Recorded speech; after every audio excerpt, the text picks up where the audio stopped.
lagi saya ingin sampaikan mohon maaf jika Pak Yoyo belum bisa hadir hari ini, tapi nanti jika selesai meetingnya sebelum pukul 1, beliau akan bergabung bersama kita untuk menyampaikan sedikit mengenai Unveil Order Institution Part 2.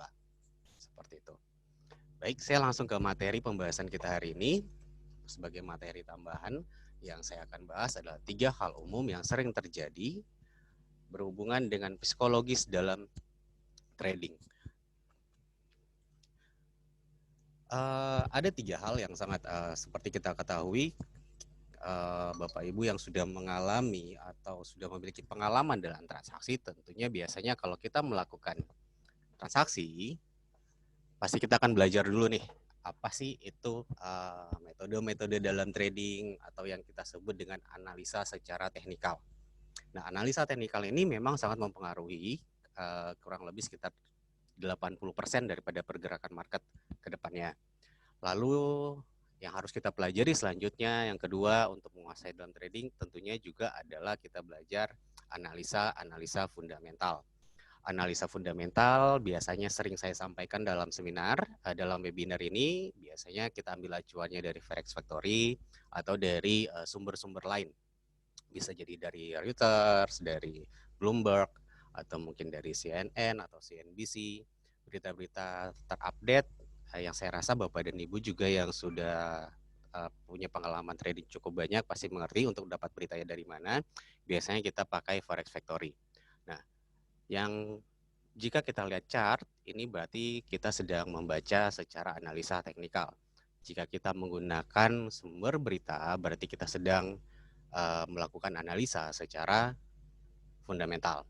Yang jadi problem atau mungkin kebanyakan trader tidak memahami adalah bahwa psikologis ini adalah faktor ketiga yang bahkan bisa menentukan hasil dari analisa berdasarkan teknikal dan fundamental Bapak Ibu apakah akan berhasil atau tidak. Nah, hal umum apa saja yang biasanya terjadi dalam psikologis kita khususnya dalam trading? Baik. Pertama, kategori pertama yang sering terjadi, silakan dicatat kalau Bapak dan Ibu ini.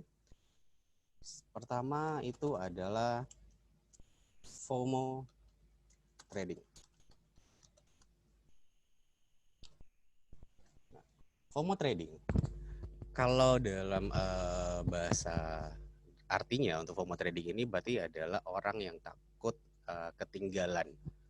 Kalau bahasa trennya tuh takut ketinggalan tren, takut ketinggalan trending saat ini.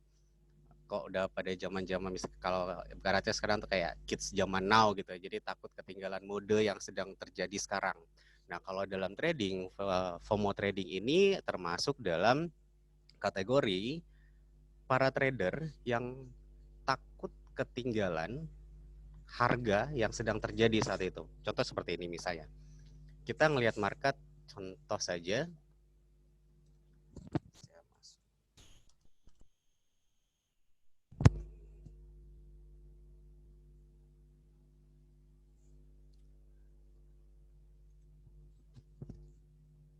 nah seperti ini misalkan. Pada saat Bapak dan Ibu melihat chart yang ada, kita langsung tiba-tiba saya ambil contoh yang sudah saya tandai panah di sini, misalkan saja harga ini tidak ada sebelumnya seperti ini, dan kita lihat candle yang terjadi saat itu sudah break dari moving average kita yang kita anggap ini kalau moving average ini kan adalah untuk mengetahui arah tren atau pergerakan harga. Pada saat kita buka meta saat itu, kita langsung lihat, oh ini harganya lagi ada di bawah nih. Atau mungkin pas kita lihat, loh ini kayaknya harganya sudah tembus moving average nih. Berarti ini saatnya sekarang saya sell. Akhirnya kita langsung ambil posisi sell di sini. Nah, pada saat kita sell, yang terjadi selanjutnya adalah ternyata harga itu masih terus naik. Akhirnya apa? Pada saat harga naik di sini, kita memutuskan lagi untuk sell lagi. Pada saat kedepannya ternyata yang terjadi apa? Harga masih tetap terus naik. Akhirnya apa yang terjadi? biasanya kebanyakan orang pada saat harga sudah di atas ini, psikologisnya kena, akhirnya dia memutuskan itu dua hal. Dia lock posisi karena takut harganya terus naik, apalagi dia yang lihat moving average-nya makin terus di atas, atau akhirnya dia cut loss. Jadi yang dia ambil posisi pertama di sini, akhirnya hasilnya sia-sia. Apalagi dia sekarang sudah ketambahan lagi jumlah atau overload di sini. Bisa jadi biasanya kalau orang trading itu kalau udah ngeliat kayak gini, wah ini high-nya pas nih, ini tidak break high, berarti di sini sekarang saya harus sell lagi. Akhirnya dia tambah yang tadinya di sini satu lot, posisi pertama ini satu lot, akhirnya di sini dia tambah jadi dua lot, atau mungkin bisa jadi dia lipat karena menurut dia harganya akan turun kalau ngeliat ini. Ternyata yang terjadi setelah ini adalah harga tetap terus naik. Dan akhirnya di sini dia memutuskan untuk cut loss posisi. Nah, FOMO trading yang terjadi di sini adalah pada saat Bapak dan Ibu memutuskan entry untuk posisi di pertama kali, biasanya perasaan yang muncul itu adalah harusnya nih harganya bagus nih untuk masuk. Biasanya ya, pernyataan-pernyataan itu yang sering muncul itu adalah, wah kalau ngelihat candlenya nih harusnya turun nih karena sudah break nih, harusnya. Lalu dia lihat lagi, diamati, misalkan ternyata dia tarik-tarik lagi chart ke belakang, oh iya nih harganya sudah pasti turun nih. Jadi yang pertama yang muncul dalam pemikiran seorang yang terkena indikasi FOMO trading adalah dia mengatakan analisa saya itu bahwa ini adalah harusnya terjadi, harganya harusnya turun, berarti sekarang saya harus entry. Yang kedua, dia mencari-cari lagi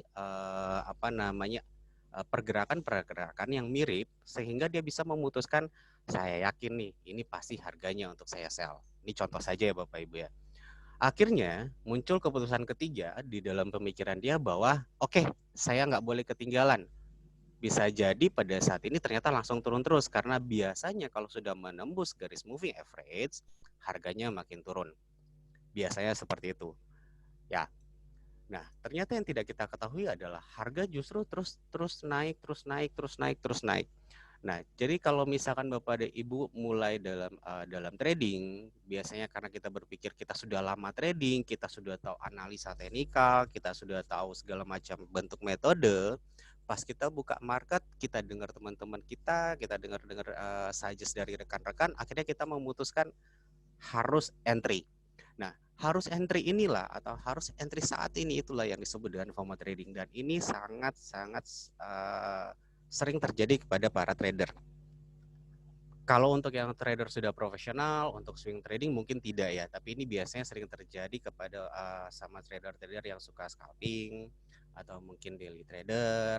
Pas mereka ngeliat bahwa setiap hari itu kan biasanya kalau kita memutuskan kita seperti dulu saya katakan dalam seminar bahwa kita memutuskan kita ini menjadi trader apa. Apakah scalper, daily trade, swing trade, atau positioning trading. Nah, biasanya ini sering terjadi pada orang-orang yang suka scalping atau mungkin melakukan daily trade. Nah, tidak jarang juga yang terjadi ini kepada orang-orang yang swing trading. Cuman biasanya kalau orang yang swing trading itu panjang memang dia ngerasa bahwa kalau saya telat masuk akhirnya posisi profit saya jadi sedikit. Nah, tapi kalau untuk yang scalping kan tidak mungkin. Kalau udah harga terus naik seperti ini, otomatis kan akan menguras equity-nya si nasabah atau equity kita. Akhirnya, in kita cuma bisa cut loss. Nah, di saat kita memutuskan untuk menjadi seorang trader atau memilih tipikal trader pun, saya harapkan Bapak dan Ibu mengerti dengan jelas apa sih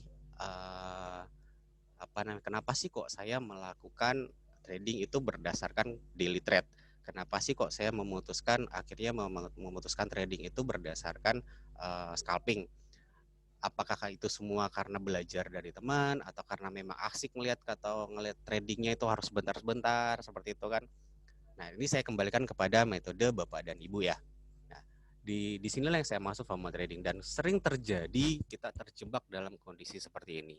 Nah, kalau sudah terjebak dalam kondisi seperti ini, biasanya yang muncul adalah perasaan kayak semacam kita berharap, misalkan ternyata tadi di sini Bapak dan Ibu tidak liquid posisi ya. Yang terjadi selanjutnya adalah kita berharap supaya harga ini langsung turun. Pertanyaan sekarang, misalkan kita mengamati market terus, Ini contohnya ada di time frame 4 jam. Nah, 4 jam ini kan pergerakannya cukup lama.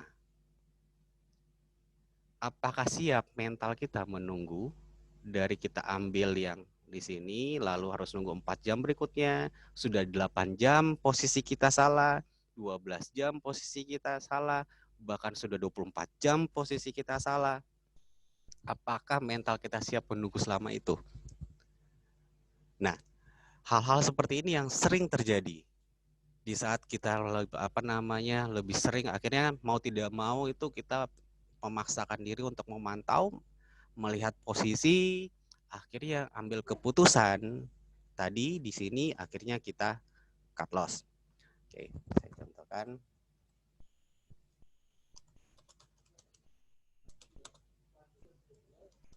Jadi ada dua hal yang menjadi problem nantinya jika kita tidak mengerti FOMO trading ini seperti apa ya. Jadi pada saat harga di sini, akhirnya kita memutuskan untuk cut loss. Nah, dan resikonya pada saat di sini adalah kalau kita cut loss di sini, di area sini, yang terjadi adalah kita merugi. Kalau kita lock di posisi ini, saya jamin Bapak dan Ibu bingung setelah itu mau melakukan apa. Apalagi ternyata setelah 2 hari atau hari ketiga kita floating, harganya sudah mulai menunjukkan angka turun. Nah, di sini juga muncul lagi nih keraguan. Ini beneran turun atau enggak? Karena apa? Moving average-nya masih ada di candle masih ada di area atas moving average. Ternyata kalau kita sabar menunggu, ya seperti yang biasa dilakukan para positioning trader, mereka menunggu waktu sampai 3 hari dan ternyata harga itu mulai kembali lagi. Nah, efek yang pertama tadi saya katakan, jika misalkan kita akhirnya sampai cut loss keputusan akhirnya atau kita mengelok terakhir, berarti Bapak dan Ibu masuk ke dalam permasalahan pertama tadi. Apa itu? Adalah soal FOMO trading. Ya, sampai di sini mungkin ada yang ingin ditanyakan dulu Bapak Ibu. Sekali lagi, biasanya FOMO trading ini kita selalu tuh kalau trading mikirnya gini, ini opportunity nih, ini peluang bagus nih, ini saya harus masuk sekarang. Nah, jadi biasakan saran saya kalau misalkan terjadi seperti ini, walaupun ada peluang yang bagus yang menurut Bapak dan Ibu lihat, tolong kembali lagi untuk menganalisa kembali kenapa kok kita harus entry. Kembali, apakah memang tipikalnya daily trade, apakah tipikalnya scalping, apakah tipikal Bapak dan Ibu adalah swing trading atau mungkin positioning trading. Saya minta untuk sebelum entry, tolong memastikan kembali alasan kenapa kok kita harus entry saat itu. Jadi jangan sampai hal-hal yang seperti tadi saya jelaskan sama Bapak dan Ibu akhirnya mempengaruhi hasil akhir. Akhirnya kalau kita sudah cut loss, akhirnya kita mulai, aduh kenapa ya kok saya buru-buru masuk tadi. Biasa kan gitu ya kita akhirnya nyesal ya. Pas kita lock, terus lihat harganya turun, ujung-ujungnya, aduh kok harganya malah turun. Posisinya jadi serba salah. Dan efek fatal yang terjadi juga selanjutnya adalah orang yang mengalami FOMO trading ini adalah dia akhirnya tidak percaya diri dengan analisa yang dia lakukan. Dia mulai bertanya sama teman, dia mulai bertanya sama orang lain, dan ternyata orang lain ini tidak bisa menjawab atau memberikan jawaban yang pasti atau yang memberikan jawaban tidak sesuai dengan yang diharapkan sama kita. Seperti itu. Paling in the end hanya bisa menyalahkan diri sendiri. Nah, jangan sampai kita akhirnya menyalahkan diri kita sendiri dalam trading karena itu tidak baik. Oke, ada yang ingin ditanya silakan sambil bertanya. Jadi kalau untuk FOMO trading sekali lagi saya ingatkan jangan trading berdasarkan harapan, tapi coba ingat kembali latihan-latihan yang pernah Bapak Ibu lakukan. Ada satu case yang bisa saya kasih contoh mungkin yang berhubungan dengan FOMO trading. Kalau Bapak dan Ibu tahu Warren Buffett dan juga Charlie Munger, sekitar 8-10 tahun lalu ada sempat bertanya sama mereka, kok kenapa sih kok tidak ambil sahamnya Google dan Amazon kalau tidak salah waktu itu. Nah, waktu itu setelah krisis 2008 Apple dan Google kalau nggak salah ya, Google dan Amazon. Jadi setelah kris waktu itu, Google dan Amazon sahamnya kan sempat melejit luar biasa setelah kris 2008. Tiba-tiba Charlie Munger dan Warren Buffett, yang mereka berdua adalah rekan kerja, ditanya sama di Monday News waktu itu, kenapa kalian nggak masuk ke Google dan Amazon, sementara Google dan Amazon saat ini itu harganya lagi bagus, padahal mereka sudah sempat ngasih bocoran bahwa mereka akan masuk ke Google dan Amazon. Jawaban yang muncul dari Charlie Munger saat itu adalah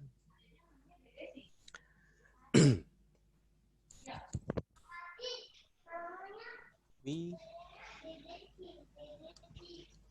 will keep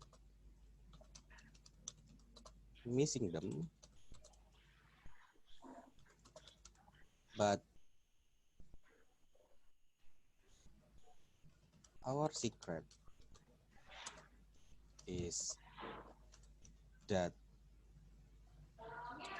we don't miss them all. Ini adalah jawaban dari Warren Buffett dan Charlie Munger saat itu. Maksudnya seperti ini. Memang mereka telat atau mereka kehilangan kesempatan untuk ambil saham Google dan Amazon saat itu, tetapi mereka tidak ketinggalan sama sekali. Nah, obat untuk kita yang FOMO trading adalah jangan takut ketinggalan harga. Karena kalaupun ketinggalan, momen itu pasti tetap akan ada. Ya Bapak Ibu ya. Jadi dari diskusi Monday News dengan kedua orang ini, karena dua orang ini adalah sangat berperan dalam investasi, keputusan mereka juga sangat mempengaruhi banyak orang untuk market untuk berinvestasi.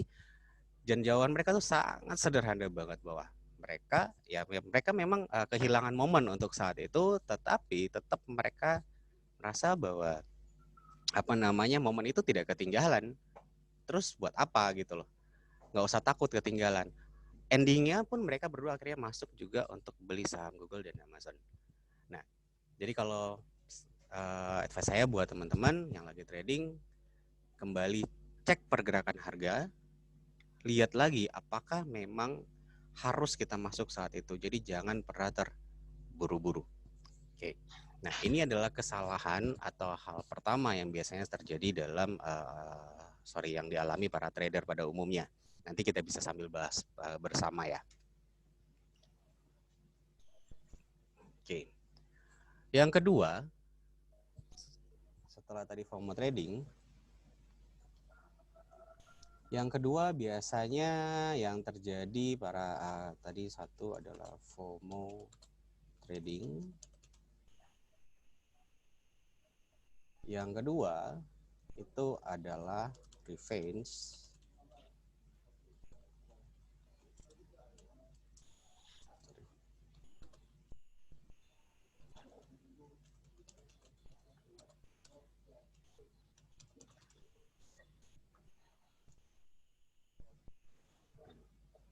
Ini adalah hal kedua yang biasanya terjadi kalau misalkan kita sedang dalam posisi yang pertama.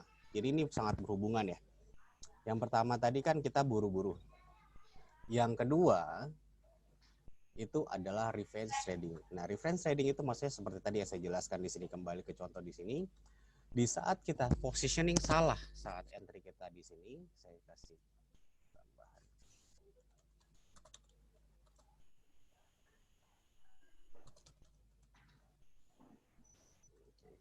Tulisannya kedengaran jelas nggak sih Bapak Ibu? Kalau kurang jelas nanti saya besarkan lagi. Jadi pada saat entry di sini kita sell buru-buru kan, sell satu lot. Nah, pada saat harga naik di sini, akhirnya kita nambah posisi baru lagi, sell new lagi 2 lot, volumenya kita tambahin, atau mungkin kita bisa bahkan sampai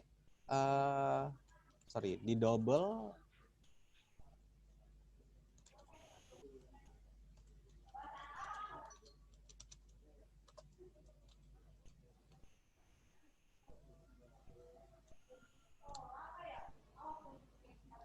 Jadi pada saat harga naik, kita akhirnya double.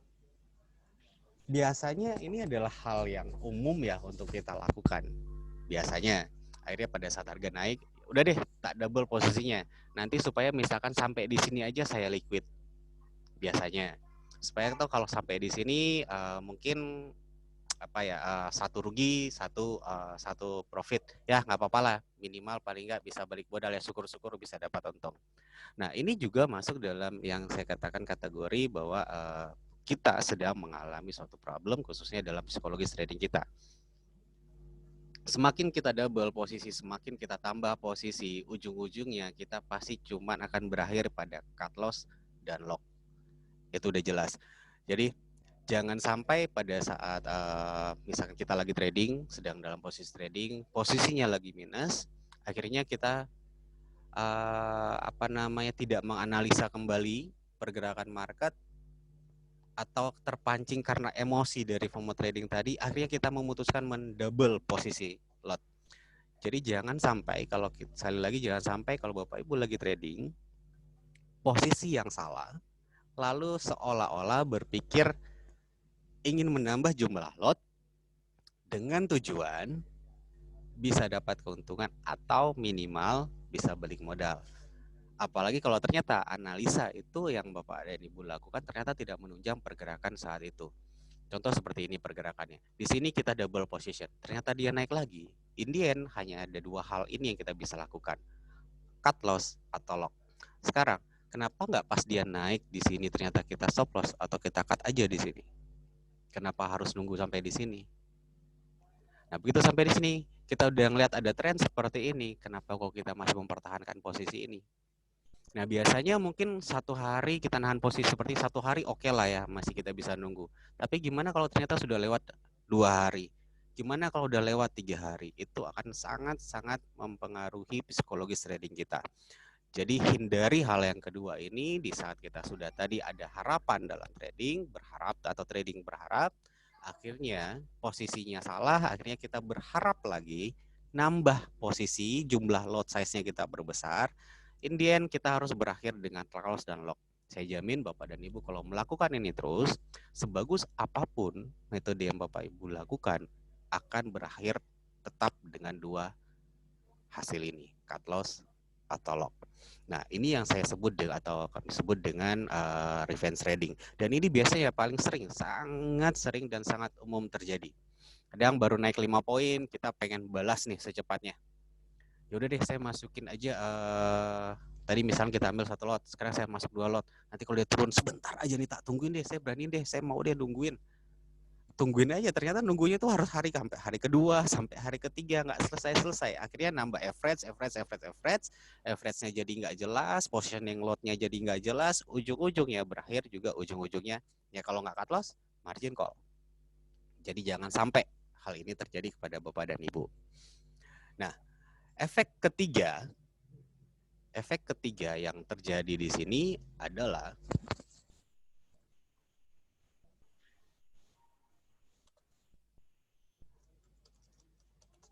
trading is a gambling. Ini adalah efek ketiga yang biasanya atau terjadi kepada trader yang sudah mengalami hal pertama, hal kedua, dan keputusan dia yang ketiga, akhirnya dia memutuskan, ya sudah deh, saya gambling. Ada nggak yang seperti itu? Misalkan seperti ini, saya nggak mau lock, saya mau top up, saya nggak mau lock, saya mau top up. Sampai berapa sih? Ya, oke, kalau kita ngeliat chartnya ternyata memang seperti ini, akhirnya dia memang terus turun, memang seperti ini chartnya. Oke, perjudian kita berhasil. Tapi kalau gimana ternyata seandainya ternyata pada saat kita sudah top up ekuitas kita dan akhirnya ternyata harganya malah terus naik. Apa yang kita lakukan? Nah, biasanya ini adalah step terakhir yang sering terjadi kepada para klien atau para investor atau para trader yang tidak memiliki kepercayaan diri mengenai metode yang mereka punya, analisa yang mereka sudah capek-capek buat ya, analisa mereka akhirnya nggak percaya sama analisa itu, atau mungkin karena banyak pengaruh-pengaruh dari teman atau lingkungan. Biasanya kan banyak sekali orang yang trading bareng-barengan nih sama teman-temannya, ayo gini gini gini gini, kita mereka ngumpul, ditanya analisanya seperti apa, gini gini gini gini. Di saat kita tanya sama orang yang memberikan analisa, dia mungkin tidak ada posisi, dia baru mau entry posisi gitu kan. Biasa kadang tuh suka telat kita ambil posisinya, karena pada saat kita sudah ambil posisi di sini, teman kita belum ngambil posisi, dia baru mulai nge-sell dari sini. Nah, akhirnya kita nambah lot size, kita berposisi di sini. Nah, pas dia naik ke atas, orang yang kita tanya analisanya tadi, buat dia nggak masalah, karena resiko lossnya dia juga sedikit. Nah, kita yang sudah ada posisi dari awal, sudah ngelipat lagi, ketambahan kita tanya sama teman, karena yang dua hal tadi kita sudah nggak pede, apakah harga akan turun atau tidak, kita tanya sama teman, ya ini saya yakin sell. Ternyata harganya masih truk naik nih, dibikin ekor kayak gini. Makin shock nggak kita? Teman kita yang kita tanya, di saat dia menjelaskan bahwa iya harga akan turun, nggak masalah buat dia, karena apa? Dari posisi dia ke posisi cut loss-nya dia, itu jaraknya pendek. Nah, kita sudah dapat satu posisi di sini, kita sudah dapat double di sini, kita sekarang nambah lagi double posisi di sini.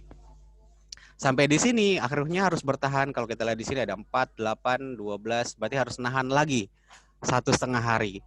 Teman kita cuma nahan 1,5 hari, kita sudah nahan hampir 3 hari. Dia akhirnya dapatin profit, kita cut loss mungkin di sini. Nah, hal ini yang kita sebut juga dengan memperlakukan trading itu sama dengan berjudi. Memang kelihatannya kayak angka-angka, sehingga kok ini sama aja lah. Kita kayak nebak-nebak ya gitu kan. Udah, ini udah angka yang pas nih, ini angka yang bagus, nah ini udah harga tertinggi nih, nggak mungkin break. Kayak di sini tadi kita misalkan, di sini ini harga udah tertinggi nih, nggak mungkin break. Ternyata apa? Cuman turun, ternyata dia break. Wah, kita tarik lagi misalkan tren lain, wah ini berubah nih, misalkan contoh seperti ini. Biasanya kalau kita sedang menghadapi kebingungan dalam trading, akhirnya kita mulai narik-narik nih, menghubung-hubungkan, wah ini trennya up nih, wah bener ini naik nih. Sementara posisi kita ingat kembali tadi sudah ada di sini. Nah, hal-hal ini atau orang-orang yang mengalami permasalahan dalam psikologis ini biasanya endingnya cuman akan berakhir dengan cut loss atau lock. In the end, kita cuma akan nginjek dana kita, atau mungkin akhirnya meninggalkan untuk trading. Nah, 3 hal ini yang menurut saya umum dan perlu diketahui oleh Bapak dan Ibu yang sudah mengalami pengalaman trading. Sangat penting, hal ini krusial, harus bisa dihindari oleh Bapak dan Ibu. Makanya dari GK Invest, terutama Pak Yoyo juga menawarkan Bapak dan Ibu satu solusi supaya untuk menghindari permasalahan psikologis trading ini, mungkin bisa menggunakan tools yang lain. Contoh seperti robotik yang diajarkan oleh Pak Yoyo. Nah, tapi kembali di sini adalah kembali ke kita, apakah kita ingin menggunakan tools, ataukah misalkan kita menggunakan, contoh misalkan seperti saya, kalau saya memang pure menggunakan fundamental dan teknikal, tidak menggunakan tools karena saya lebih suka ngelihat gambar-gambar seperti ini. Kalau saya bilang tuh, kalau teman-teman yang nggak ngerti, kalau saya lagi kebetulan lagi nongkrong sama mereka di luar, mereka, lu lagi ngapain sih? Ada yang bilang lagi lihat gambar pegunungan katanya. Nah, jadi kayak gini itu adalah hal-hal yang buat saya senang saya ngeliatinnya. Tapi kalau Bapak dan Ibu yang mungkin merasa bahwa saya belum siap trading, Bapak dan Ibu misalkan walaupun sudah pengalaman, sudah menguasai metode-metode, tapi kalau ternyata memang mentalnya tidak siap, lebih baik gunakan tools. Karena seperti yang disarankan oleh George Soros dan Warren Buffett pun, mereka selalu mengatakan bahwa kalau kalian mau trading, kalian harus punya mental juara. Pertama, kita harus menguasai. Jadi dalam trading itu, untuk sukses dalam trading, sukses dalam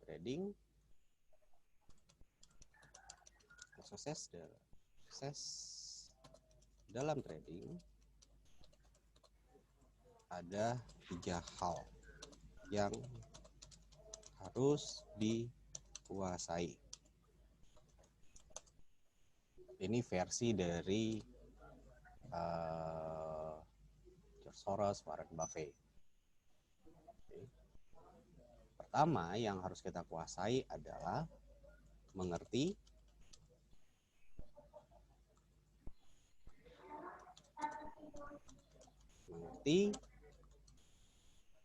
pergerakan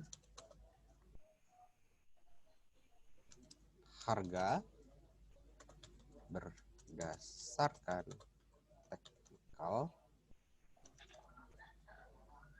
wajib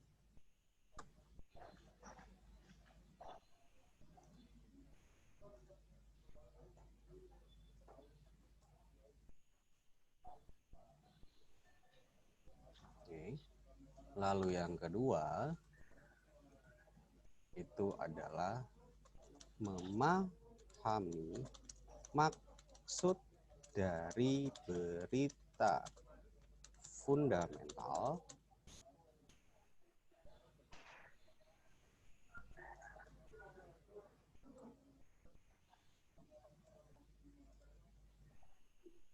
dan yang ketiga adalah menguasai pikiran dan mental.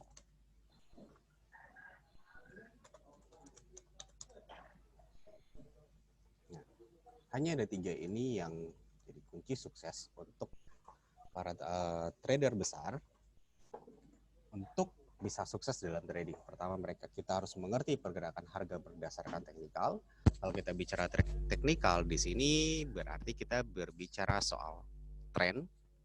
Lalu yang kedua adalah memahami maksud dari berita fundamental. Bapak dan Ibu, seperti saya contohkan beberapa waktu lalu, kita boleh nih lihat dari Forex Factory atau berita-berita news dan lainnya. Tapi kadang pada saat berita fundamental itu keluar, misalkan contoh USD keluarnya biru, tapi ternyata marketnya ini malah berlawanan sebaliknya. Ya, itu kan biasanya sering terjadi juga. Nah, itu juga sangat mempengaruhi sebenarnya. Nah, jadi kita harus tahu maksudnya apa. Biasanya kalau kita pakai fundamental itu kita harus ambil recordnya dari 3 bulan terakhir seperti apa. Apakah hasil hari ini lebih bagus dari bulan sebelumnya dan masih lebih bagus dari bulan sebelumnya, atau justru ada di lebih jelek daripada yang 2 bulan atau 3 bulan sebelumnya. Dan itu akan sangat mempengaruhi keputusan market saat itu. Jadi harus berhati-hati. Dan yang ketiga di sini adalah menguasai pikiran dan mental trading. Nah, menguasai pikiran dan mental trading di sinilah yang berhubungan dengan 3 hal umum yang tadi saya jelaskan kepada Bapak dan Ibu. Dan solusi dari untuk menghindari ketiga hal ini itu ada satu solusi yang saya ingin berikan atau saya kasih bocoran kepada Bapak dan Ibu. Dan saya rasa ini adalah metode yang sudah umum. Metode ini adalah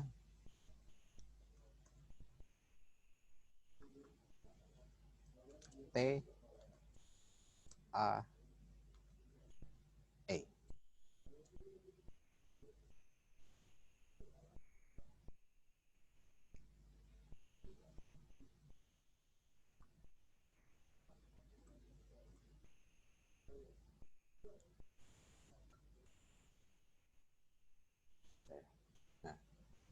ya. Solusinya untuk menghadapi ini mau saya ulang adalah TAE.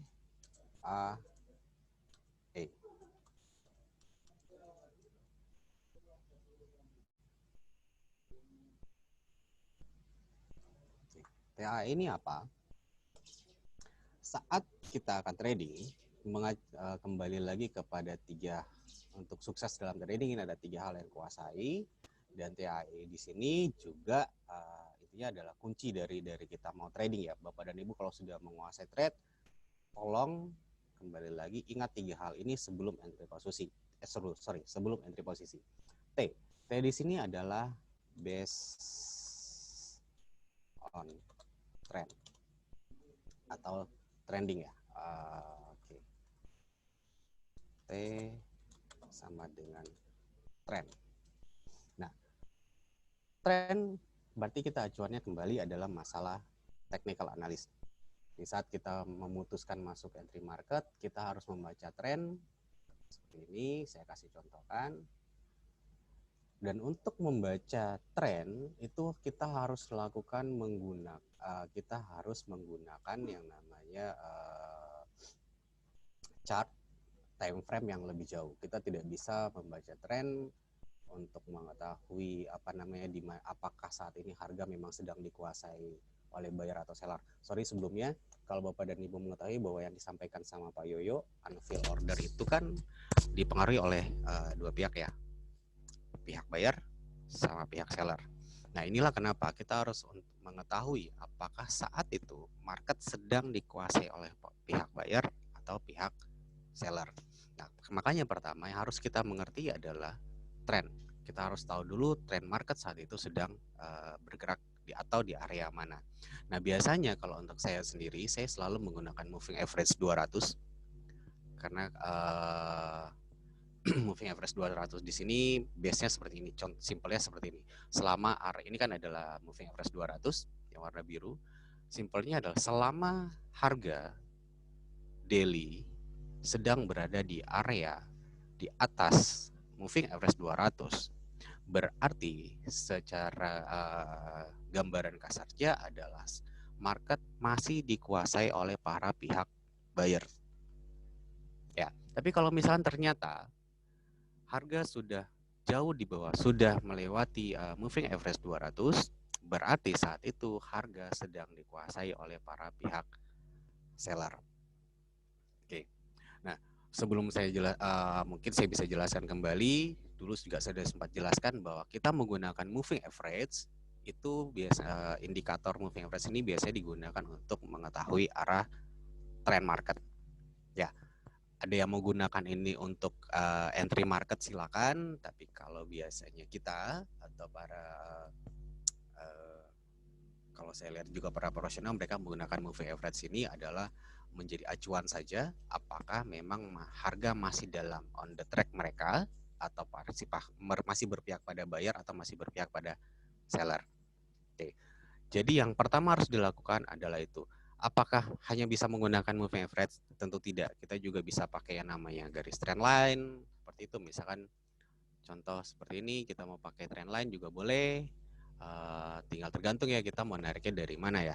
Misalkan dari sini seperti ini, misalkan ternyata sudah break dari garis ini, berarti sudah akan mulai dikuasai oleh para pihak buyer. Atau misalkan di sini kita mau tarik, kita tinggal lihat saja.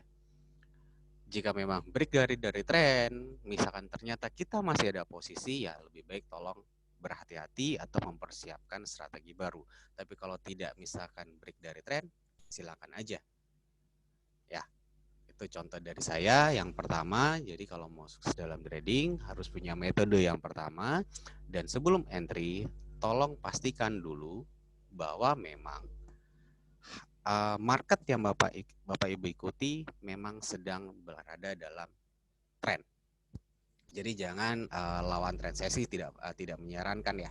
Kalau Bapak dan Ibu trading ternyata melawan tren, saya tidak sarankan. Tapi kalau kita yang tipikal scalping atau apa ya masih bisa lah ambil reverse position. Oke. Yang kedua itu adalah A.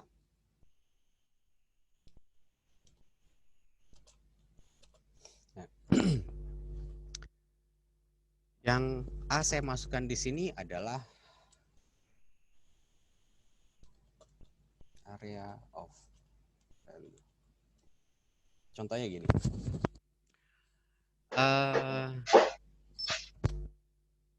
Kalau kita ke supermarket atau Bapak dan Ibu misalkan pengen shopping nih ke mall, terus ada harga diskon dan ada harga normal. Kira-kira Bapak dan Ibu lebih memilih yang mana? Misalkan kita pengen beli sepatu misalkan yang merek yang sama deh, misalkan kita ada lihat sepatunya bagus nih, misalkan sepatu pantofel Gucci-nya bagus nih. Harganya kalau yang brand terbaru harganya misalkan 20 juta. Tapi ada yang trennya mungkin sudah lewat 6 bulan, sudah tidak terlalu tren dan sekarang lagi ada diskon. Ya, ada diskon misalkan 30%. Kira-kira Bapak dan Ibu pilih yang mana? Tetap mau ambil yang baru atau lebih memilih yang diskon? Oke. Kalau saya selama mereknya Gucci, walaupun dia ternyata diskon, pasti saya ambil. Itu kalau saya. Apalagi kalau ternyata dari situ akhirnya saya berpikir, wah ini kayaknya boleh nih saya tawarin sama teman saya. Saya coba deh telepon dia, kira-kira dia mau nggak ya? Di sini saya dapat diskon 30%, saya jual sama dia, saya kasih diskon dari harga price normalnya 20%. Nah, ini yang kita sebut dengan area of value. Dalam trading juga kita harus bisa menemukan di harga mana sih yang memang kita harus entry market. Nah, contoh seperti ini. Kita kembali ke chart, saya contohkan seperti ini. Di sini kita bisa lihat ada harga tertinggi. Di sini adalah harga high. Di sini kita dapat harga low. Contoh saja ya Bapak Ibu ya. Di sini sempat terjadi harga high, di sini sempat terjadi harga high, dan sekarang sedang jadi harga low kalau kita lihat pergerakan. Kalau kita asal gajah nih garis seperti ini, kira-kira Bapak dan Ibu sudah bisa memprediksikan tidak? Kira-kira kalau saya mau entry market sekarang, hanya dengan analisa sederhana seperti ini, sederhana tapi kita harus tahu dulu ya bahwa ini memang ada di harga high, ini ada harga low, ada harga low, ada harga high, ada harga high, yang sebelumnya harga high sudah sempat didekati untuk jadi harga low. Kira-kira posisi apa sih yang tepat saya untuk ambil saat ini? Nah, menentukan position seperti ini, itulah yang saya sebut dengan area of value. Kita harus mengetahui kalau ternyata memang lebih strongnya ke pihak buyer, ya jangan dilawan trennya. Kalau memang strongnya saat itu adalah sedang dikuasai oleh pihak seller, ya jangan juga dilawan trennya. Nah, untuk mengetahui sebenarnya market sedang dikuasai oleh pihak seller atau buyer, itu sebenarnya cukup diketahui dengan saya tidak tahu apa Bapak dan Ibu mengerti ini yang disebut dengan candlestick pattern. Permintaan ya kan dan penawaran ini terjadi dengan terbentuknya yang harga candle up dan candle down. Apakah ada engulfing di situ, atau mungkin ada shooting star di situ, atau mungkin ada hammer di situ, atau mungkin ada apalagi banyak sekali pattern. Dan sebenarnya kalau kita misalkan mau trading hanya menggunakan pattern pun menurut saya sih itu bagus ya Bapak dan Ibu ya, karena para profesional trader di luar sana mereka memang lebih menggunakan trading berdasarkan pattern atau price action ya biasanya orang sebut.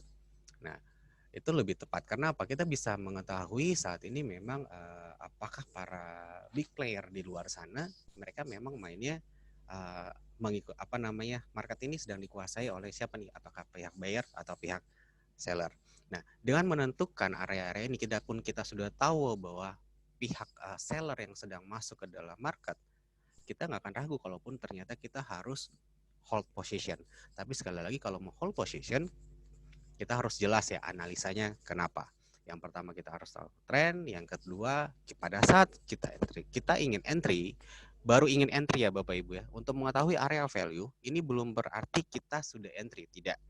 Tapi kita baru menentukan apakah memang area ini memang kita harus masuk market. Oke. Nah, yang ketiga barulah adalah E-nya adalah entry. Tapi entry di sini pun harus punya triggernya. Jadi jangan asal entry. Triggernya di sini harus benar-benar kita tahu. Biasanya berhubung juga saya memang lebih banyak menggunakan price action untuk melakukan analisa, jadi triggernya ini apa? Triggernya di sini biasanya kalau saya memang acuannya bisa jadi karena ada shooting star tadi, bisa jadi karena memang ada engulfing di situ, bisa atau apa. Jadi pada saat saya entry, kalaupun saya ibaratnya terburu-buru masuk market atau mungkin saya terlambat masuk market, saya tidak melawan tren dan saya pun tahu value-nya di sini saya akan loss berapa. Bukan loss, tapi saya meresikokan berapa, saya dapat profitnya berapa, apakah masuk dalam rasio 1:2 atau kalau masuk dalam rasio 1:1 atau mungkin bisa jadi 1:3. Berarti gini, kalau misalnya kita rugi, biasanya kita pasang stop loss kan itu pakai persentase. Persentase itu maksudnya gini, kalau kita misalkan nih untungnya 300 poin, kita main di forex itu berarti kurang lebih sekitar 30 juta. Ya. Nah, kalau kita mau dapat target 30 juta, berapa sih yang resiko yang kita siapkan untuk dapatin angka 30 juta? Kalau kita misalkan mau dapat profit 10 juta, resikonya kita berapa sih? Apakah yang 1 juta atau hanya 2 juta? Nah, itu kita kembalikan kepada kemampuan modal yang kita punya saat itu. Jadi jangan ngasal entry aja, kita nggak tahu mau pasang harga stop loss nih berapa, kita juga ngasal aja, yang penting kelihatan warna biru sikat, ya kan? Ya silakan, tapi ya saya kembalikan kepada tipikal atau karakter Bapak dan Ibu dalam trading. Nah, ini semua yang saya sampaikan kepada Bapak dan Ibu adalah hal umum yang sering terjadi, base-nya dalam psikologis dalam trading, dan solution yang mungkin bisa Bapak dan Ibu lakukan sebelum melakukan trading dan untuk menghindari 3 kesalahan umum ini. Nah, silakan Bapak dan Ibu, ya ingin bertanya, materi saya sudah sampai di sini. Saya buka sesi untuk tanya jawabnya. Silakan jika ada yang ingin bertanya boleh by chat, boleh ngobrol langsung sambil kita menunggu Pak Yoyo. Semoga Pak Yoyo sudah mau selesai. Silakan Bapak dan Ibu, saya buka. Silakan nanti di mic-nya dinyalakan aja. Jika ada yang ingin bertanya, silakan. Ya, terima kasih Pak Mario. Pak Yoyo sudah muncul, ternyata saya kaget loh tuh Pak Yoyo muncul ya. Silakan teman-teman yang lain kalau ada pertanyaan ke Pak Mario. Terima Kita kasih ngobrol banyak, santai aja Mario. Pak, saya sambil ngopi ya Pak. Ya, mohon maaf. Tadi ada meeting mendadak. Silakan Bapak dan Ibu. Ada yang ingin bertanya atau mungkin masih bingung apa itu FOMO trading? Nanti saya bisa jelaskan ulang soal revenge trading atau apa, silakan.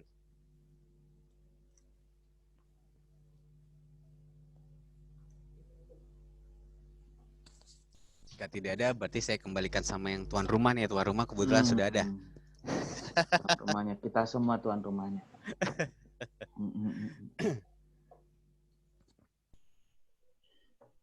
Nanti misalkan ini dibutuhkan, nanti saya coba berikan ini kepada Pak Yoyo untuk bisa diberikan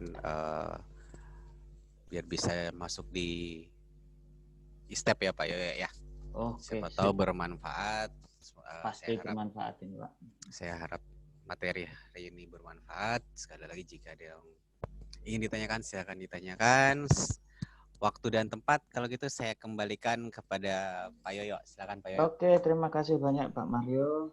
Nanti kalau ada pertanyaan ya bisa bertanya lagi ke Pak Mario ya. Pak Mario nggak kemana-mana, masih di sini. Mungkin saya bisa share. Oke, ini Pak Aan. Terima kasih telah aktif. Emang apa yang dialami? Iya, benar. Yang dialami sebagian besar oleh trader-trader kita memang seperti itu ya. Masalah besarnya adalah psikologis. Nah, saya akan meneruskan untuk materi sebelumnya ya, materi unfilled order yang kedua atau part 2 ya. Nah, mungkin saya akan menambahkan juga selain dari apa yang disampaikan Pak Mario tadi adalah jangan lupa kita dengan adanya money dan risk management ya. Jadi di samping mental itu sebagai landasan kita untuk trading, money management juga menjadi landasan finansial kita. Nah, di dalam bagian 2 nanti saya akan menghubungkan bagaimana untuk mengatur money management di dalam mendeteksi unfilled order ya. Pak Chris Pontianak, ini MA untuk harian trading selain MA 200 berapa, Pak? Pak Mario ya. Silakan Pak Mario kalau mau jelasin. MA.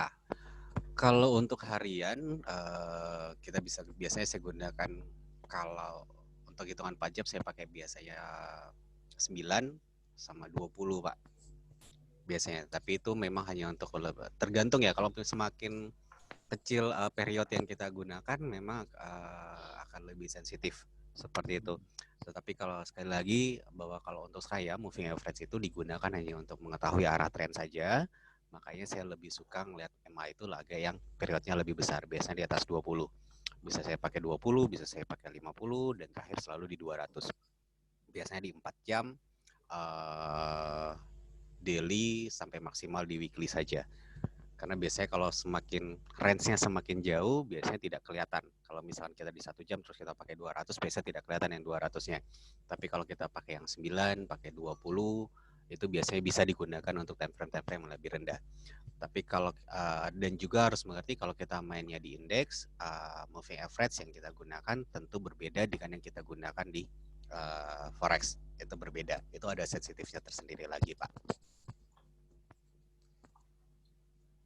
Oke, begitu Pak Chris. Ini share screen saya kelihatan ya? Kelihatan, Pak Yo.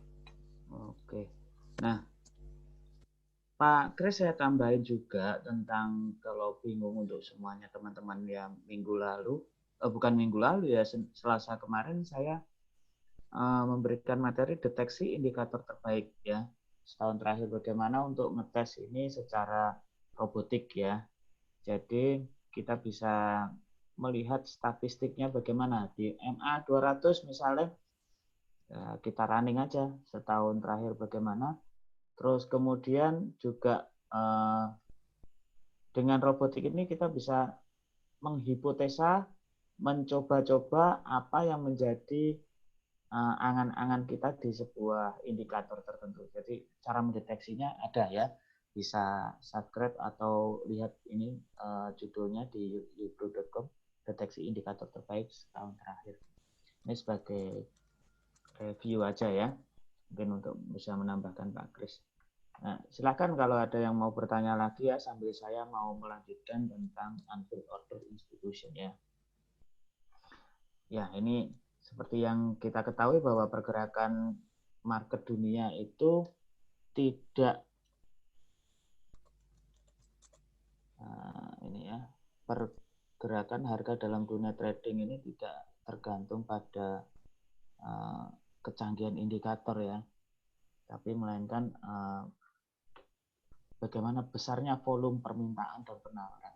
Besarnya seperti yang dikatakan oleh Pak Mario tadi, penjual dan pembeli. Kalau penjual itu berarti penawaran, kalau pembeli itu adalah permintaan. Gitu. Oke, terus kemudian bukan juga dari banyaknya trader. Misalnya banyak orang tradernya sell semua atau buy semua begitu, belum tentu juga itu bisa menggerakkan market. Karena dilihatnya tetap volumenya ya. Bukan pada manipulasi broker apalagi, analisa kita apalagi juga ya, apalagi dengan feeling. Tentunya institusi besar yang paling berperan dalam pergerakan harga tersebut. Institusinya adalah, ya mari kita nanti ikutin ya bagaimana cara untuk memprediksi rekam jejak transaksi mereka. Paling tidak mempunyai probabilitas yang mendekati ketepatan transaksi hingga menjadi peluang profit, ya tidak selalu benar. Dalam diskusi kali ini kita akan membahas unfilled order institution part 2. Ini sekilas saya akan ulang bagaimana contoh pertama, kedua ya dari pendeteksian nanti. Yang dimaksud ya ini saya ulang, mungkin baru ada banyak yang mungkin belum mengikuti di sesi pertama, saya akan ulang sejenak gitu. Yang dimaksud dengan unfilled order institution adalah pesanan yang tidak terisi, kewajiban untuk menyediakan pesanan yang belum terpenuhi, tentunya pesanan oleh lembaga ya. Tentunya lembaganya juga lembaga besar ya, tidak sekedar lembaga kecil-kecilan yang tidak mempengaruhi volume ya. Di dalam dunia trading forex, pelaku pasar terdiri dari institutional trader dan retail trader. Kayak kita ini retail aja ya. Walaupun kita punya 1M, 2M, ataupun 20M, bahkan 100 miliar pun, kita masih dikatakan retail di sini. Masing-masing pelaku pasar memiliki pengaruh yang berdampak pada perubahan harga di pasar. Institusional trader ini terdiri dari lembaga keuangan seperti bank, perusahaan asuransi, dan hedge fund, dan lain sebagainya ya. Institusional trader seperti bank dapat menggerakkan harga secara signifikan, mengingat mereka bertransaksi dengan menggunakan dana yang sangat besar. Nah, ini statistiknya yang terakhir saya dapatkan ya. Mereka bank-bank besar itu dikatakan the big boys. Ada Morgan Stanley yang mempengaruhi 2,91% ya. Ada Goldman Sachs, ada 4,28%, Credit Suisse 4,44%, HSBC juga ternyata berpengaruh besar juga sebesar 4,55% pengaruhnya terhadap transaksi. JP Morgan juga mempengaruhi 6,35% dari volume transaksi sehingga bisa menggerakkan pasar. RBS 6,5 dan juga ini ada Citibank 7%, Barclays 11%, UBS 11,3% dan Deutsche Bank ya. Ini besar sekali ini 18,06. Nah, ini adalah bank-bank yang berpengaruh. Salah satu contoh indikasi unfilled order institution seperti yang saya jelaskan sebelumnya, ini adalah sekedar pengujian hipotesa yang saya lakukan, sehingga hipotesa-hipotesa saya itu saya uji dalam sebuah statistik dan mempunyai probabilitas yang cukup bagus sehingga saya akan sampaikan ke teman-teman. Ini bisa menjadi salah satu cara mendeteksi rekam jejak transaksi bank-bank besar. Ya. Ini hipotesa ini saya namakan metode pelana ya, atau saddle method ya. Di mana ini kalau saya terjemahkan dalam bahasa kita, setiap bank-bank besar itu mencoba untuk membuat sebuah target sebenarnya.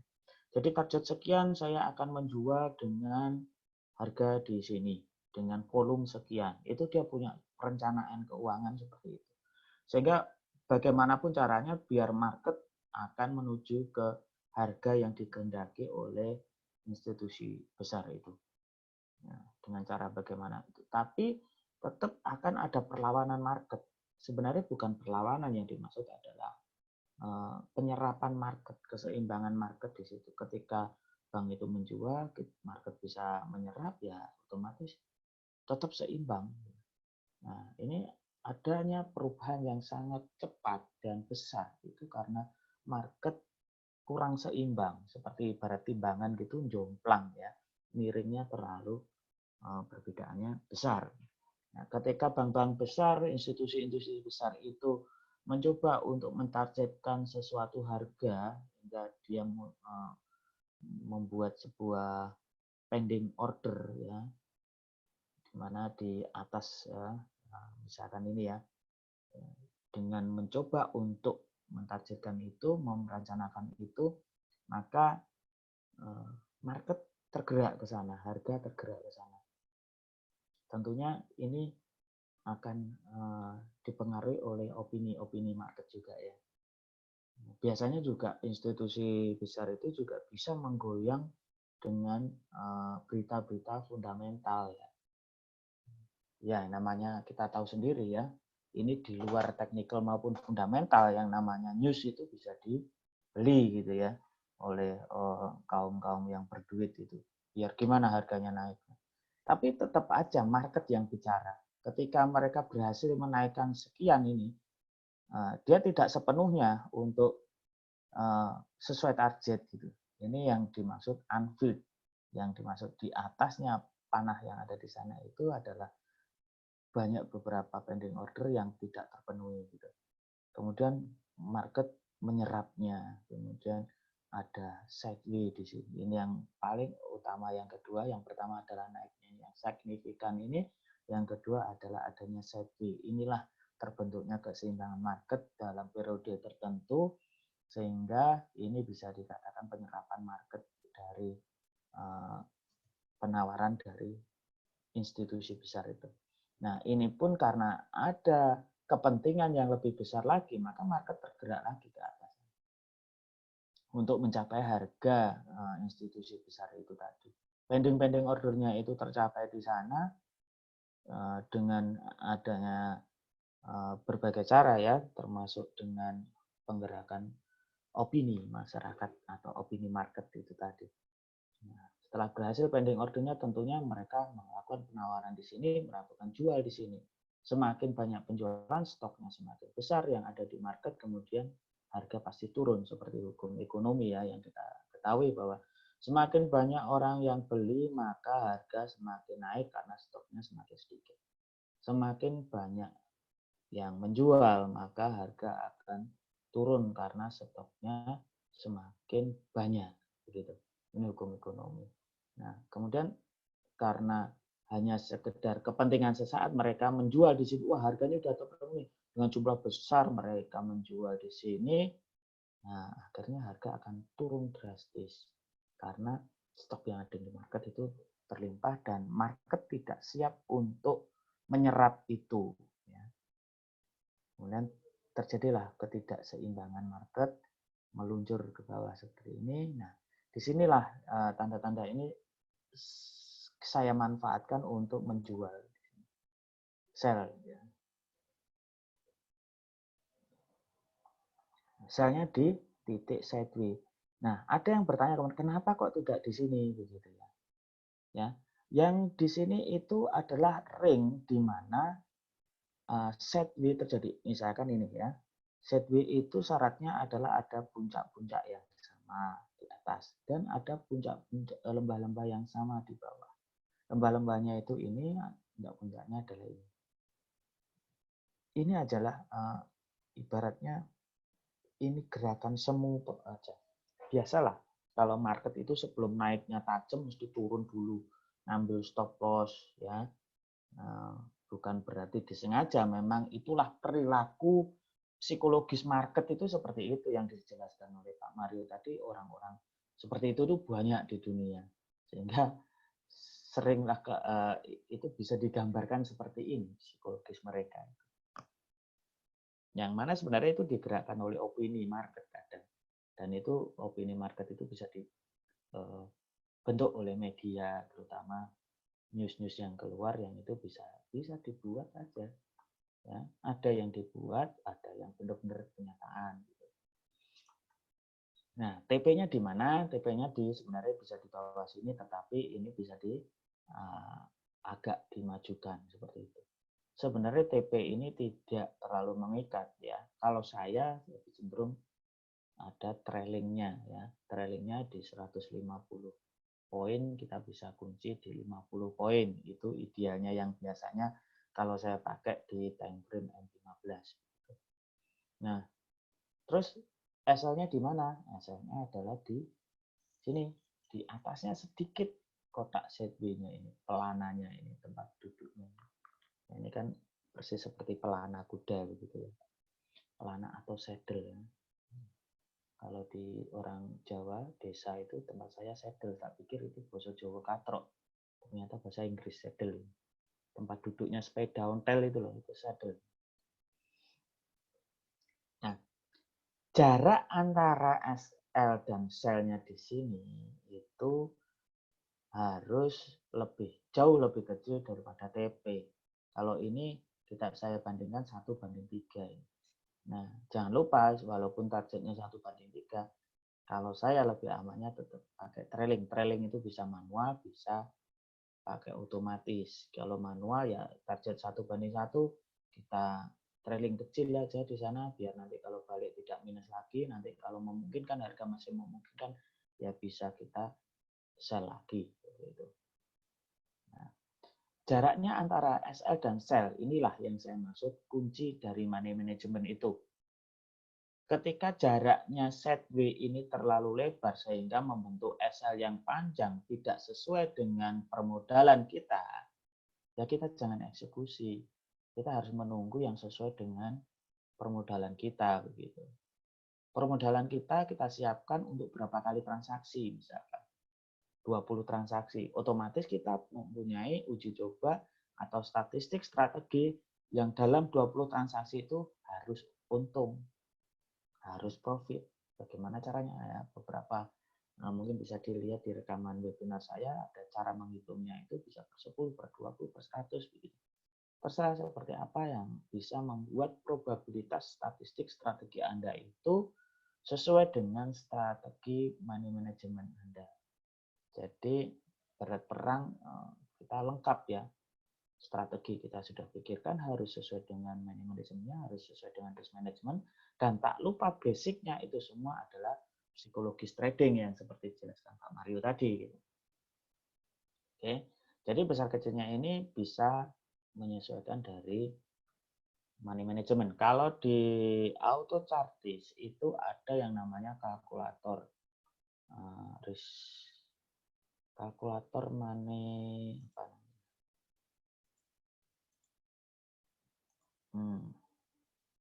Bentar, saya lihatin ya. Auto chartis risk calculator ya, sorry seperti ini ya. Auto chartis risk calculator. Kita mau berikan berapa persen dari risiko yang ada, kita bisa munculkan di sini ya. Ini risk berupa persen ya. Risk persennya seperti ini berdasarkan balance atau equity, terus risk berdasarkan dolar juga bisa. Nanti akan otomatis berapa lot yang harus kita berikan ya. Volumenya ini di sini. Volumenya. Kalau bisa ya jangan diambil semua volume jatahnya 0,3 ini. Kalau misalkan jatahnya 0,3 ya kita buat 0,1 atau 0,1,5 atau 0,2 ya. Kalau bisa sepertiganya, sehingga ketika ada terjadi salah kita masih ada kesempatan lagi untuk averaging ya. Averaging itu nggak diharamkan teman-teman. Averaging boleh aja asalkan sesuai dengan money manajemennya begitu. Nah, juga dihitung, nggak sekedar langsung buy terus nanti loss, buy lagi, minus, buy lagi, nggak seperti itu. Tetap ada perhitungan. Kalau ini kita pakai 0,3 ya kita bisa batasin di situ. Ya, bisa 3 kali 0,1. Ini tentang manajemen ya. Nanti minggu depan kita bahaslah auto chartis dengan menggunakan risk calculator dan fitur-fitur lainnya ya. Nah, kemudian saya lanjutin.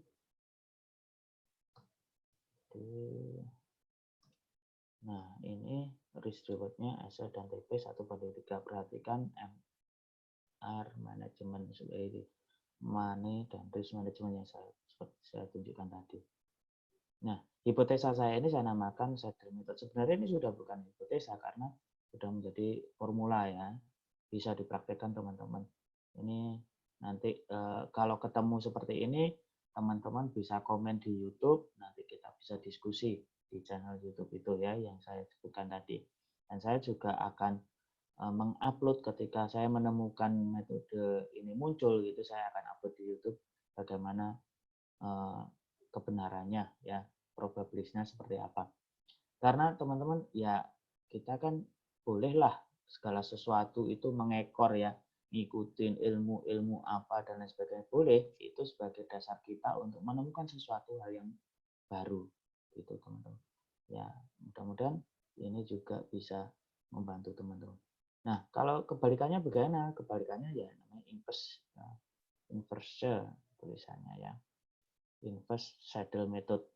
Nah, ini saddle-nya di sana, puncaknya ini ada puncak pertama ini lebih lembah ya, lembah pertama lebih kecil daripada lembah yang kedua, ada saddle di tengah, kita buy di sana. Nah, saddle terbalik ya, nanti targetnya di sini, SL-nya di sini, ya, tinggal balik saja. Oke, nanti di setiap penemuan teman-teman bisa komen di channel, nanti silakan kita diskusi. Oh, indikator para bursa baru Selasa kemarin bukannya tak tunjukin Pak? Gampang, oke nanti ya. Nah, sekarang ada cara lain ya. Ini selalu kesusu Pak Ani. Contoh kedua dengan pendekatan Elliott Wave Theory. Rilis permintaan awal, biasanya inilah yang pembentukan market dari institusi besar itu sebenarnya dengan rilis-rilis itu ya. Rilis permintaan awal membuat kenaikan, kemudian sebagian permintaan terpenuhi ini sudah rilis ya di sini sebagian permintaan terpenuhi, ini lebih panjang memenuhi permintaan dari market penggiringan opini sehingga harus mencapai target institusi-institusi besar. Kadang itu institusi besar itu berkoloni ya untuk janjian. Ayo kita nanti buat market harga sekian. Nanti setelah sekian kita jual bareng-bareng di sana biar untung semuanya institusi besar. Yang bisa berkomunikasi seperti itu enak, pasti untung terus ya. Yang menyerap market itu juga yang kelimpungan kadang ya. Nah, apakah institusi besar itu ketika berkoloni pasti benar apa yang dia inginkan? Ya enggak juga. Kadang ada beberapa spekulan yang di luar koloni mereka yang membuat kejutan mereka juga. Nah, kadang market pun kalau bersatu, satu opini melawan opini yang berbeda ya akan membuat kelabakan mereka. Nah, di mana pemenuhan permintaan dan rilis penawaran institusi itu terpenuhi di sini, maka akan menuju keseimbangan market. Kalau nggak seimbang market ya bisa jadi penjual atau pembeli yang akan mendapatkan keuntungan lebih ya.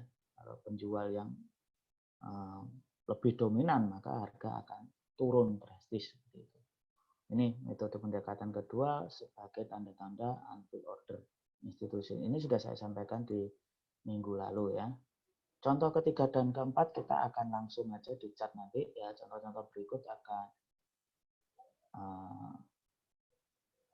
saya rekam ya, di upload juga di YouTube. Info untuk yang akan datang akan saya infokan di GKN Surabaya ini dan website Estep, terus rekamannya akan saya upload ya. Oke, saya akan contohkan bagaimana unfilled order yang ketiga ya, dan keempat ya. Yang ketiga itu seperti ini teman-teman. Ini saya sudah buatkan semalam ya, titik-titik biru. Kalau kita ingin di weekly ya, di D1 atau di H1, time frame berapa sih yang ideal? Tergantung dari permodalan teman-teman. Karena itu nanti stop loss-nya, jarak stop loss itu akan mempengaruhi dari risiko yang Anda ambil. Jaraknya ya, kalau kita pakai time frame yang rendah, otomatis jaraknya kan juga rendah. Gitu. Nah, di set B ini, pertama kita harus cari set W di time frame yang lebih kecil. Paling enggak di M15 ya. Ini ada set W. Set W-nya kalau banyak set W, yang kita pilih yang mana? Set W yang paling panjang. Set W yang paling panjang itu bagaimana? Terjadi banyak puncak-puncak yang berdekatan harganya dan lembah-lembah yang berdekatan harganya ya. Ini saya editnya. Harus agak naik ya, sebentar. Ini yang berdekatan di sini dan kebetulan kenapa harga-harga seperti ini kok selalu titik-titiknya ini akan terlewati atau lembah-lembahnya ini hampir sama mirip. Ini terbentuk jelas disitulah ada proses keseimbangan market itu terbentuk antara perlawanan penjual dan pembeli. Di situ sebagai ini bisa menjadi resisten kuat maupun support yang kuat. Nah, ketika kita sudah banyak set yang kita gambar seperti ini ya, kita baru naik ke time frame yang lebih besar. Kalau di time frame lebih besar kan nggak kelihatan set nya. Ya. Ini set yang paling bisa jelas ya di seperempat time frame yang kita akan pakai. Kalau ini H4 ya, yang tengah ini kan H4. Nah, ini kita lihatnya di H1. Kita lihat di sini. Nah, ini ada beberapa set W. Nah, ini set W ini terulang lagi di sini.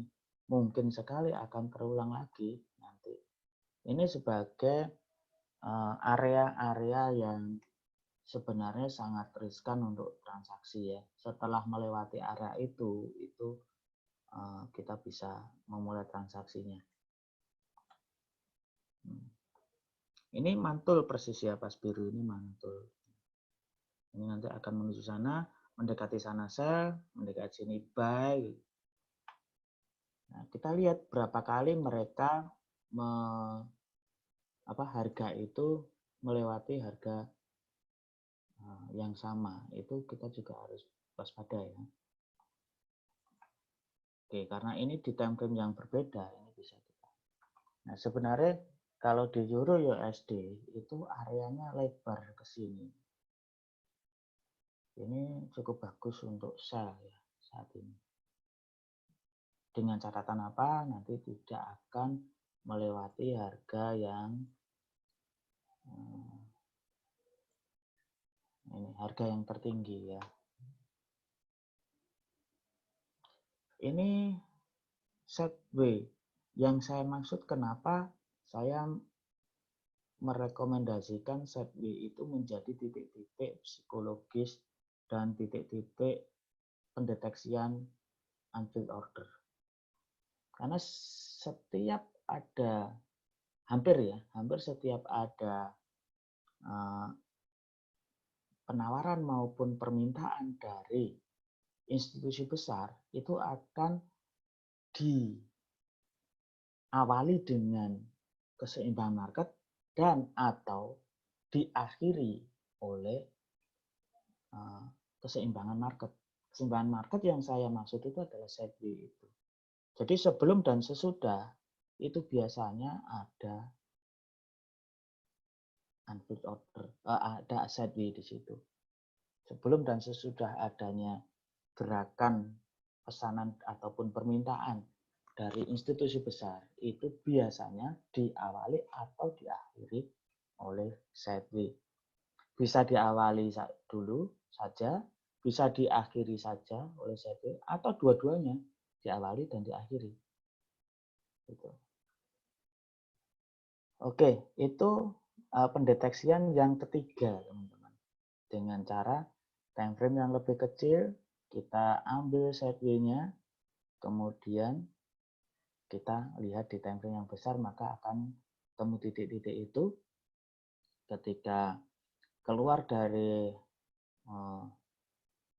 area yang set W yang teratas ataupun terbawah itu, kita bisa eksekusi di sana. Misalkan di sini kita sell, ya tetap ininya lebih besar sedikit ini untuk apanya itu SL-nya ya. Nanti targetnya bisa trailing aja di sini. Nanti mendekati sana juga seperti itu.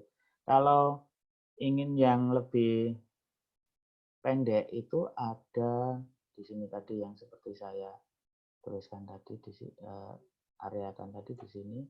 Ini adalah area-area warning juga di situ. Tapi biasanya kalau semakin jauh ke sana itu juga semakin bisa dilalui dengan lebih mudah ya. Cuman perlu hati-hati aja. Ini juga terjadi keseimbangan market yang besar ya, ringnya terlalu besar seperti ini ya, kita bermainnya di long term ya. Di D1 seperti ini. Kita ambil area-area yang tidak ada hambatan. Ya, kalau di dalam kapan kita transaksi biasa bisa pakai Fibonacci atau bisa kita deteksi pullback-nya ya. Setelah pullback terjadi kita bisa eksekusi. Oke, kalau ada pertanyaan silahkan ya, chat aja. Terus saya akan jelasin yang keempat. Mungkin ini hipotesis formula yang terakhir yang hari ini saya sampaikan dalam hal unfilled order ya. Yang keempat itu sebenarnya entah apa yang dinamakan mau dinamakan apa kayak gitu ya. Tapi banyak orang menyebut itu namanya key level. Ya. Mungkin pernah mendengar teman-teman key level. Key level itu kalau saya gambarkan di ini ya, saya pernah sampaikan. Misalkan ini ada gerakan market seperti ini.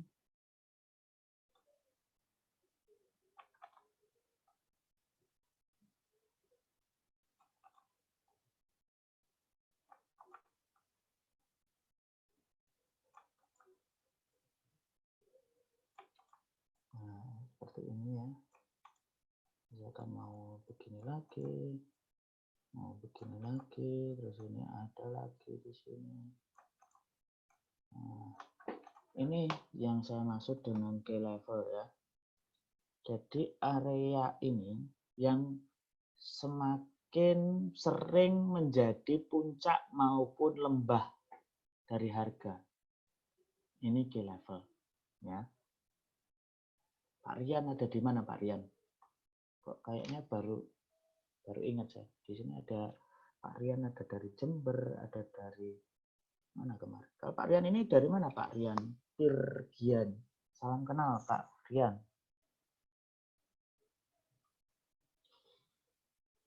Ya, dijabri ke saya aja nggak apa-apa jawabannya ya.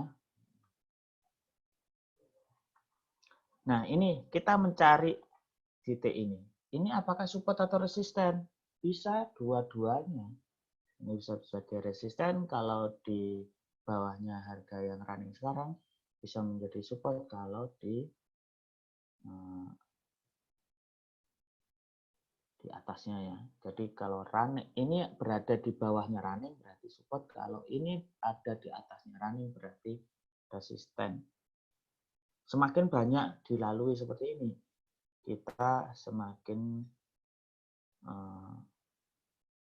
kuat ya tentunya. Nah, kita coba aja langsung ya, misalnya seperti ini. Ini lebih kayak gini. Nah, ada harga yang sama yang jaraknya jauh sekali kok tiba-tiba ada yang sama gitu. Puncaknya yang sangat menjulang dan kemungkinan terlihat itu kebetulan kok sama. Itu akan menunjukkan semakin kuat ya.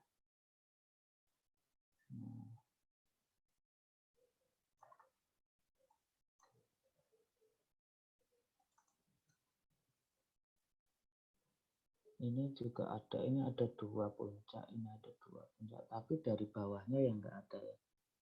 Nah, ini ada.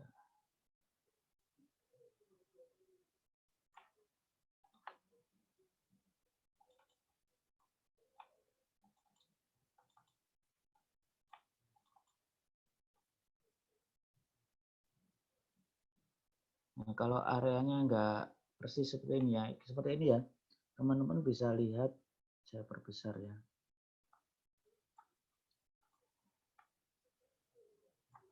Nah, ini bisa teman-teman lihat di area sini. Ini kan lembah ya, banyak lembah di sana. Terus ini puncak ya, yang saya maksud puncak ini. Ini ada puncak. Terus di sini ada lagi lembah ya, lembah-lembah. Nah, di sini ada puncak lagi. Nah, ini ada puncak yang kuat juga di sini. Ini bukan sebuah rekayasa ya, memang kelakuan market kayak gitu. Ini namanya karakter market ya. Nah, di sini juga ada puncak-puncak yang. Nah, ini bisa dinamakan key level. Level kunci ya. Ini juga bisa menjadi deteksi dari unfilled order. Nah, tadi, garisnya ini ya. Nah, dari garis-garis ini, nah, ini seumpama ini terjadi di sini ya, ini belum kejadian gitu. Makanya ini harga ketika turun naiknya ke sana, ini akan mencoba menuju ke level sana. Kami ini mental dan ternyata ini berkesentuh di sana. Ya, ini ada percobaan untuk menuju ke level 1, 2, 3 kali. Dan yang keempat berhasil, dia langsung melejit ke atas. Karena menembus ke level yang kuat. Pertama, gagal menembus ke level, dia turun. Kedua, mau sedikit aja menuju ke level, turun lagi. Mencoba lagi, turun lagi. Nah, yang keempat, kelima ya ini ya. Langsung dia melejit ke atas. Apakah ini sebuah skenario dari market atau siapa yang gerakkan seperti ini? Ya memang itu yang namanya karakter market, di mana karakter-karakter itu bisa kita buat statistiknya, kita rekam, kita buat data-datanya, berapa kali benar, berapa kali salah, sehingga kita bisa mengukur akurasinya dan kita bisa mengambil strategi itu menjadi salah satu peluang kita untuk mendapatkan keuntungan begitu. Oke, saya kira ada 4 yang sudah saya sampaikan untuk mendeteksi rekam jejak transaksi institusi besar.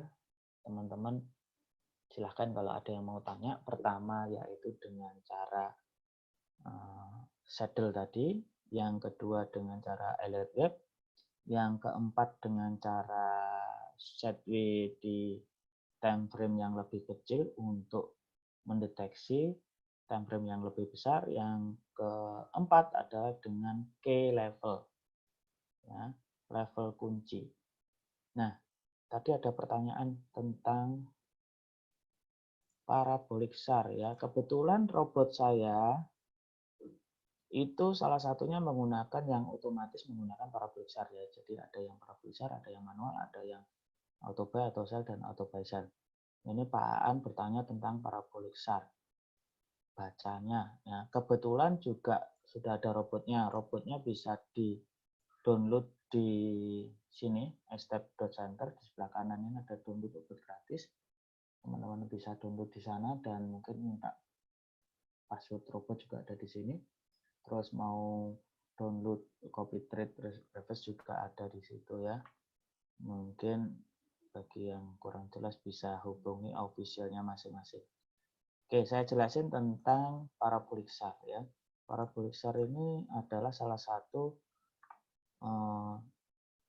indikator untuk tren ya. Kategorinya indikator tren. Ini biar nggak sama, biasanya saya ganti warnanya putih ya. Kalau backgroundnya hitam, kita namakan putih. Saya buat lainnya yang besar, nah mentolnya gede-gede. Nah, seperti ini parabolic SAR tergantung time frame yang kita pakai yang mana. Ini pakai H1. Ya. Kalau di GUEU bisa pakai M30 ya. Nah, cara kerjanya parabolic SAR itu, nah kalau seperti ini trennya adalah masih naik ya. Trennya masih naik karena titik-titiknya masih di bawah. Nanti di kala mana ini akan ada sinyal sell di kala candle yang ini itu akan menyentuh titik-titik ini, menembus ya. Begitu titik-titik ini mendekat ke sana, terus candlenya juga mendekat, ketika menembus ke sana, nanti ada titik pertama di atas, maka dia akan sell. Ini sinyal sell-nya akan keluar. Nah, ini sekarang masih buy. Nah, sinyal sell-nya saya lihat di yang barusan titiknya muncul ya.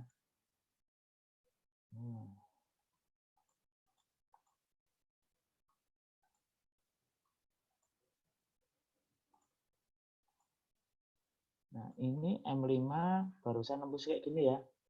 Nah, ini ada titik-titik, candlenya ini nembus ke sana, berarti dia keluar titik yang pertama, maka buy di sini. Itu untuk M5. Begitu Pak Aan. Pak Aan tadi masih menyaksikan, masih mengikuti. Yang bertanya tadi Pak Aan, sudah jelaskah? Halo Pak Aan dari Medan. Ya, gampang ya. Jadi kalau misalkan Anda mau ngikutin parabolic SAR, ya tunggu aja titiknya. Nah, kalau capek ya pakai aja robot aja gitu. Caranya sudah ada di minggu lalu ya, caranya membuatnya. Tinggal nunggu titiknya aja. Oke, saya rasa sudah cukup waktunya. Terima kasih teman-teman sudah menyaksikan. Mohon maaf jika tadi ada keterlambatan saya bergabung. Semoga apa yang kita pelajari ini bermanfaat. Ya, wassalamualaikum warahmatullahi wabarakatuh. Teman-teman silahkan berdoa masing-masing ya, nggak usah berdoa bersama ya, agar lebih bermanfaat ya.